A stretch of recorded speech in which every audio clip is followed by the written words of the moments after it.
Greater things begin when we respond to God's call.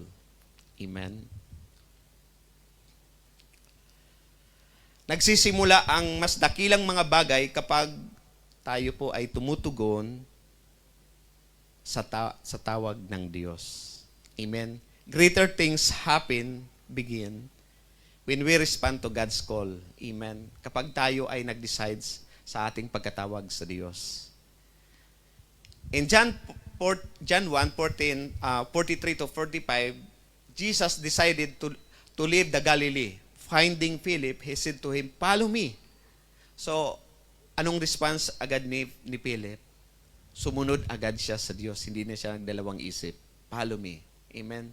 Sapagkat alam ni Philip, sabi ng Biblia sa Jeremiah 29:11, "For I know the plans I have for you." May plano na ang Diyos sa ating pagkatawag. Plans to give you hope and the future. Amen.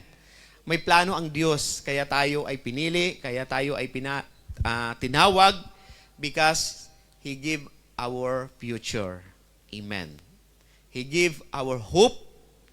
He give our plans. Lahat ng mga bagay, lahat ng mga plano natin, binibigay ng Diyos. Amen. Philip responded immediately to Jesus' call and his obedience. Amen. Yung kanyang pagsunod sa kanya. Hindi nagdalawang isip. Gaya po si Abraham, no? Si Abraham ay tinawag. In the book of Genesis 12, verse 1 to 4. At nakita natin na tinawag si Abraham, hindi niya alam kung ano ang pinapagawa niya sa kanya. Anong ginawa ni Abraham kundi sumunod lamang siya. Amen. Anong sabi niya? "Go away from your country." Maganda sana si Abraham nandoon na sa comfort zone. Okay na lahat. Pero tinawag pa rin siya ng Diyos dahil may nais ng Diyos na ipapagawa sa kanya. And from the relatives, lahat ng mga ang kanya, umalis sila sa land na iyon. Dahil may promise ang Diyos, "And I will make you a great nation."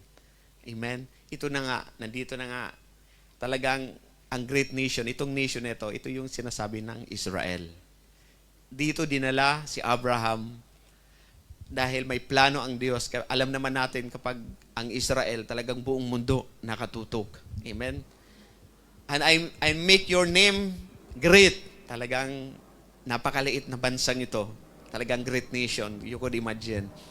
Kabilang mga kalaban sa buong mundo, sa mga neighboring country, pinagtutulungan.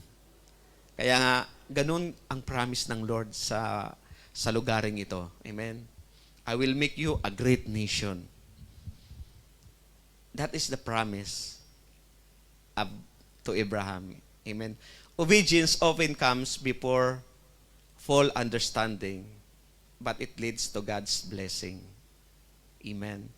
So Abraham departed in faithful obedience. Amen?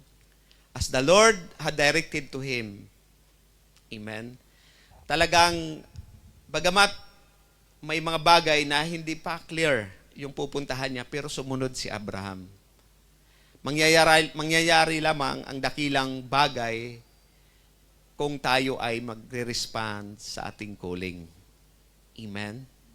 Amen po ba? Sabi nga, obedience often comes before full understanding, but it leads to God's blessing. Response to God's call even when the future is unclear. Amen? Sa pag-response natin sa pagkatawag, dapat response agad natin sa Diyos. Bagamat hindi pa clear anong nais ng Diyos, anong ipinapagawa na sa atin, kundi sumunod lamang ho tayo. Why? Because there is an obedience. There is a blessing of obedience. Sa ating pagsunod, meron hong pagpapala. Amen.